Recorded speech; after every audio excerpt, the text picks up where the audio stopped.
Saya mau memperkenalkan produk dari perusahaan saya ya. Sagrimansin, belakangnya M, karena di sini kandungannya karbendazim 20% sama mancozeb 65%, dua bahan aktif ya. Beli satu bahan aktifnya langsung dua, tidak perlu untuk mencampur-campur lagi.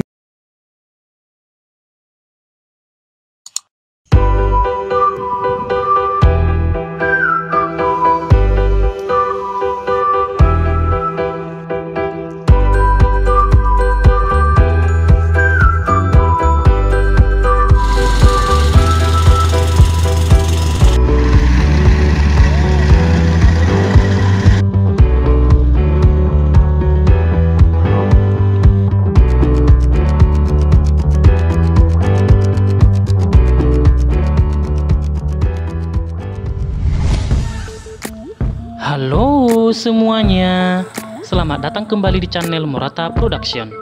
Di video kali ini akan membahas tentang produk Sagrimansin, yang mana produk ini merupakan produk dari PT Satya Agro Indonesia.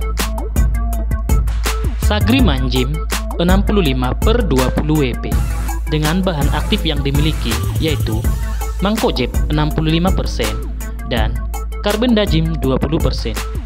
Sagrimansin merupakan fungisida kontak dan sistemik berbentuk tepung berwarna biru yang bisa disuspensikan dalam air dengan baik untuk mengendalikan penyakit bercak daun dan penyakit blas pada tanaman padi.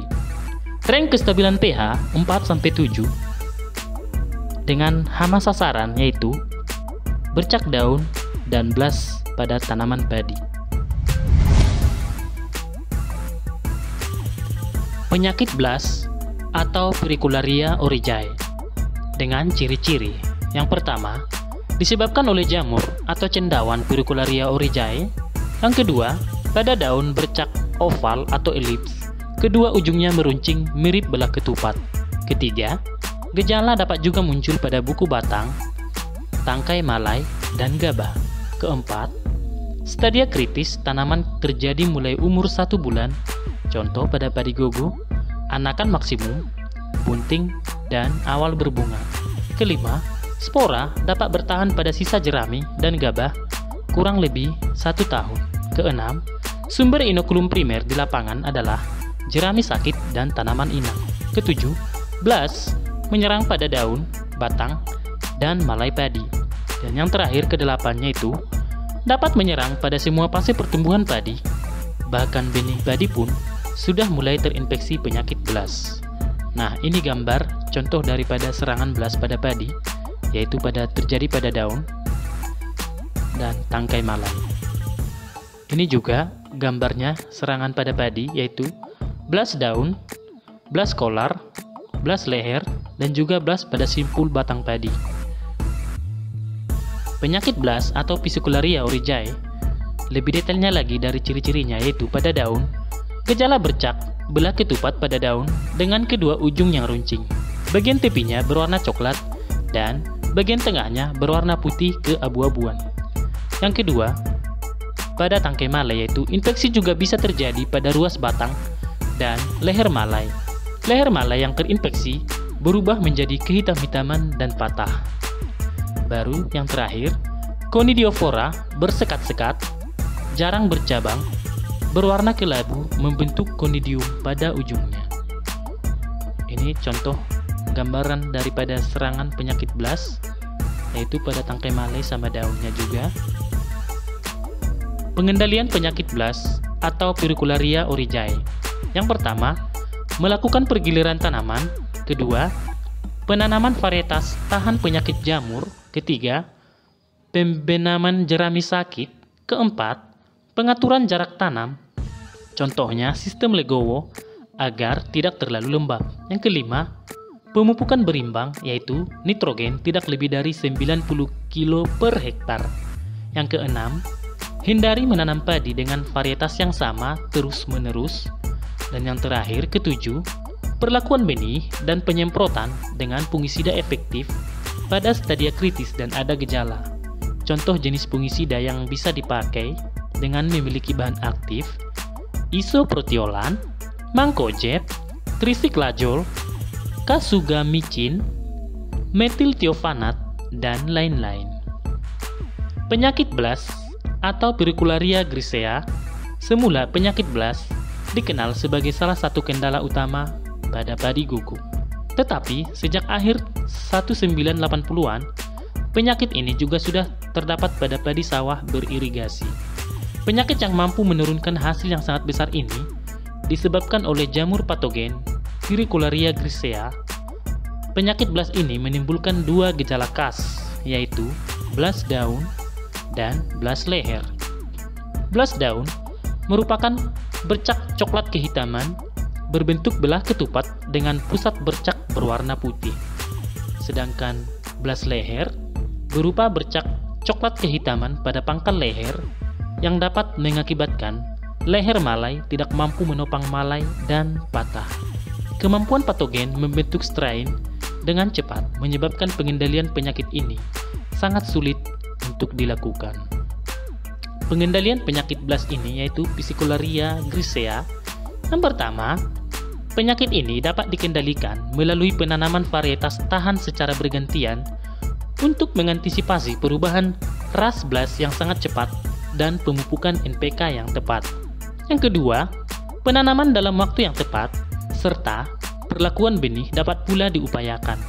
Dan yang terakhir yaitu bila diperlukan, pakai fungisida yang berbahan aktif mancozeb, carbendazim, metiltiovanat, fosdifen, kasugamicin, trisiklajol, dan lain-lain. BLAS atau Pericularia grisea atau sinonim disebut juga dengan Pericularia oryzae. Penyakit BLAS yang disebabkan oleh jamur atau cendawan Pericularia grisea bersinonim dengan Pericularia oryzae. Pericularia grisea merupakan penyakit penting pada tanaman padi di Indonesia, terutama pada padi gogo di lahan kering. Akhir-akhir ini, penyakit BLAS dilaporkan banyak ditemukan pada padi sawah irigasi, terutama di Jawa Barat, yaitu Subang, Karawang, dan Indramayu, Jawa Tengah, Pemalang, Pekalongan, Batang, Demak, Jepara, dan Blora, dan Jawa Timur yaitu Lamongan, Jombang, Mojokerto, Pasuruan, Probolinggo, dan Lumajang. Sumber Sudir et al. 2013. Jenis jamur Pericularia ini sangat beragam. Namun, yang akan dibahas di sini adalah khusus untuk tanaman pada padi. Secara umum, taksonomi dari Pericularia ini yaitu kingdom, fungi, divisi, mycota, subdivisi, Eomycotina, kelas, Deuteromycetes, ordo, Moniliales, famili, Moniliaceae, genus, Pericularia, spesies, Pericularia oryzae. Sumber Dwi Joseputro 1975. Jamur patogen Pericularia grisea mampu menyerang tanaman padi pada berbagai stadia pertumbuhan, dari benih sampai fase pertumbuhan malai atau generatif. Pada tanaman stadium vegetatif, biasanya patogen menginfeksi bagian daun, disebut juga dengan BLAS daun atau leaf blast. Pada stadium generatif, selain menginfeksi daun, juga menginfeksi leher malai disebut BLAS leher atau neck blast. Infeksi patogen juga dapat terjadi pada bagian buku tanaman padi yang menyebabkan batang patah dan kematian yang menyeluruh pada batang dari atas buku yang terinfeksi. Patogen ini selain menyerang tanaman padi, juga dapat menyerang serealia lain seperti gandum, sorghum, dan lebih dari 40 spesies graminae. Kerugian hasil akibat penyakit BLAS sangat bervariasi, bergantung kepada varietas yang ditanam, lokasi, musim, dan teknik budidaya.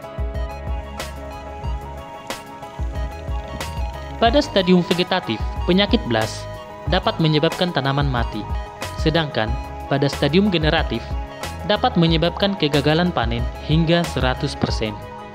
Hal ini kemungkinan disebabkan oleh munculnya jamur Pericularia grisea ras baru yang mampu beradaptasi dan berkembang pada padi sawah irigasi. Jamur Pericularia grisea mempunyai keragaman genetik yang tinggi dan sifat perkembangan seluler dan morfologi yang sangat adaptif pada tanaman padi yang terinfeksi. Sifat-sifat tersebut menyebabkan ras-ras Jamus Pyricularia grisea dapat berubah sifat virulensinya dalam waktu singkat, bergantung pada inang dan pengaruh lingkungan. Penyakit blast umumnya menyerang tanaman padi pada bagian daun dan leher malai.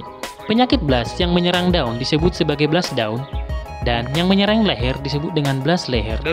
Perkembangan penyakit blast menurut O 1985 adalah sebagai berikut. Bentuk khas dari bercak blast adalah elips dengan ujungnya agak runcing seperti belah ketupat. Bercak yang telah berkembang, bagian tepi berwarna coklat dan bagian tengah berwarna putih keabu-abuan.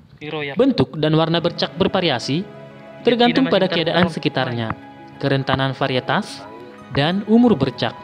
Bercak bermula kecil berwarna hijau gelap, abu-abu sedikit kebiru-biruan. Bercak ini terus membesar pada varietas yang peka, khususnya bila dalam keadaan lembab.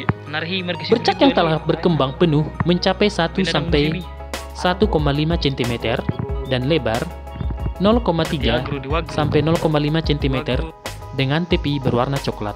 Bercak pada daun varietas PK tidak membentuk tepi yang jelas, lebih-lebih dalam keadaan lembab dan ternaungi. Bercak tersebut dikelilingi oleh warna kuning pucat atau halorea. Bercak tidak akan berkembang dan tetap seperti titik kecil pada varietas yang tahan. Bercak akan berkembang sampai beberapa milimeter, berbentuk bulat atau elips dengan tepi warna coklat pada varietas dengan reaksi sedang. Infeksi pada leher malai menyebabkan pangkal malai menjadi busuk, berwarna coklat keabu-abuan, yang mengakibatkan malai patah dan gabah hampa. Faktor kelembapan sangat penting untuk timbulnya gejala blast, baik pada daun maupun pada leher malai. Fase infeksi diawali dengan pembentukan konidia bersepta 3. Konidia berpindah ke permukaan daun atau bagian lain dengan bantuan angin atau percikan air hujan. Konidia ini menempel pada permukaan tanaman karena adanya perekat atau getah yang dihasilkan.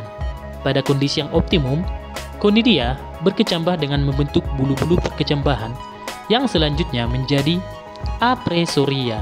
Apresoria ini akan menembus kutikula daun dengan bantuan melanin yang dihasilkan.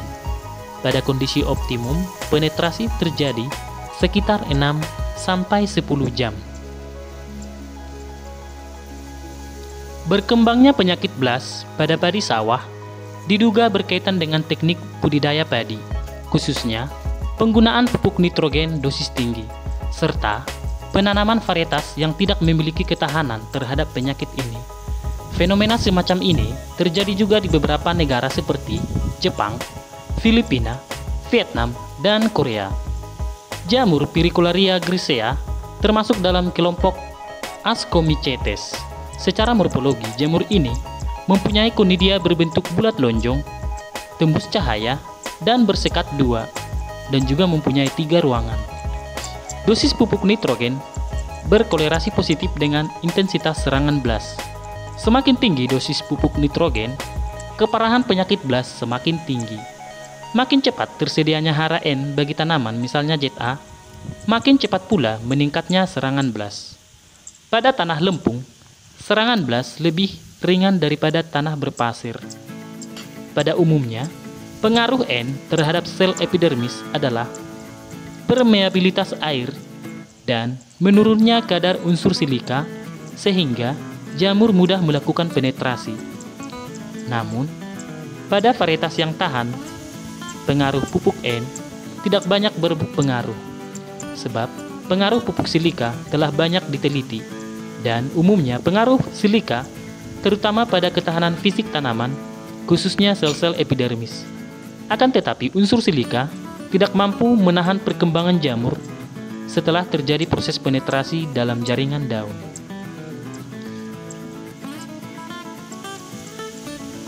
Pengendalian penyakit blast yang dianjurkan merupakan pengendalian secara terpadu dengan memadukan berbagai cara yang dapat menekan perkembangan penyakit ini, seperti teknik budidaya, penanaman varietas tahan, dan pengendalian secara kimiawi. Berikut cara pengendalian daripada penyakit blast, yaitu yang pertama, penanaman benih dan bibit sehat.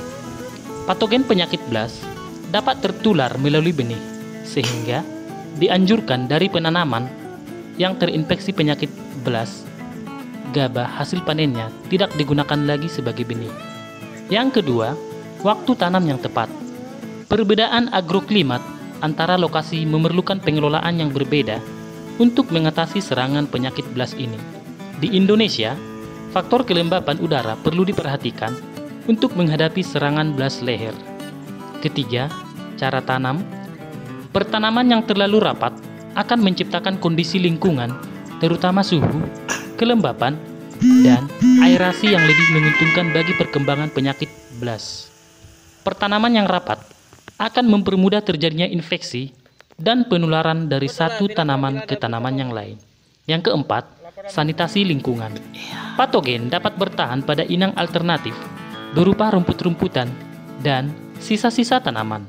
Maka sanitasi lingkungan sawah dengan menjaga kebersihan sawah dari gulma dan sisa-sisa tanaman yang terinfeksi merupakan usaha yang dianjurkan. Kelima, pemakaian jerami sebagai kompos. Jamur Picolarия grisea dapat bertahan pada sisa-sisa tanaman padi atau jerami dan biji dari pertanaman padi sebelumnya, sehingga sumber hidup inokulum selalu tersedia dari musim ke musim. Yang keenam, pemupukan.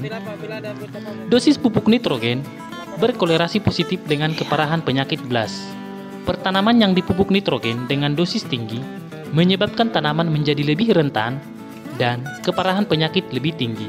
Sebaliknya, dengan pupuk kalium menyebabkan tanaman menjadi lebih tahan terhadap penyakit hawar daun jamur dan BLAS. Ketujuh, penggunaan fungisida dengan perlakuan benih.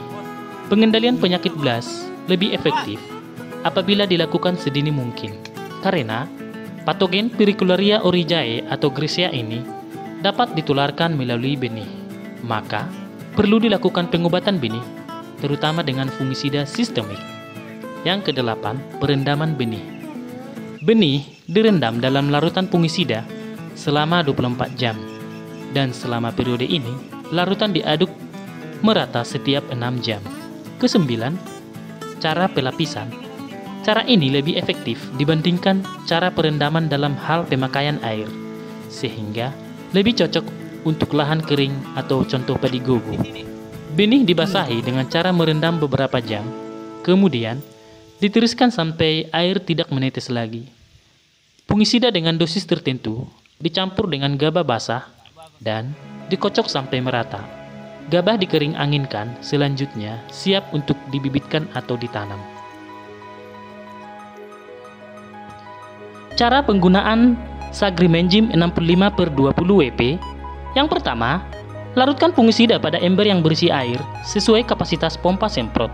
Kedua, aduk fungisida secara merata. Ketiga, tuangkan larutan fungisida ke dalam pompa semprot secara hati-hati.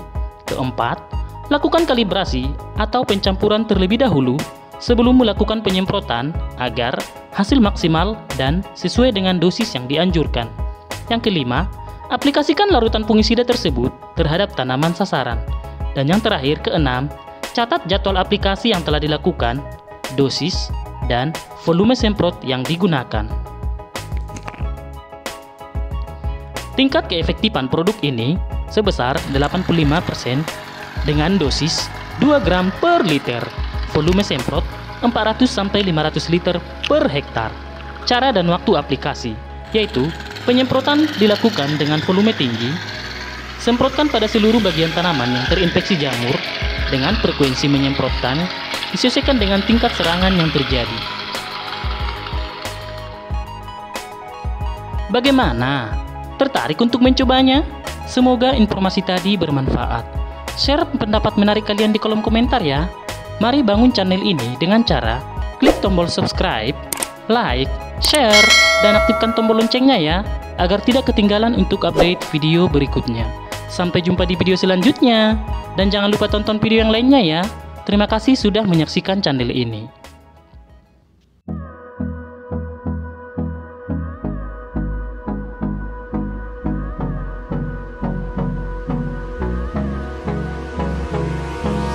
Hold me close. close till I get up. Time is barely on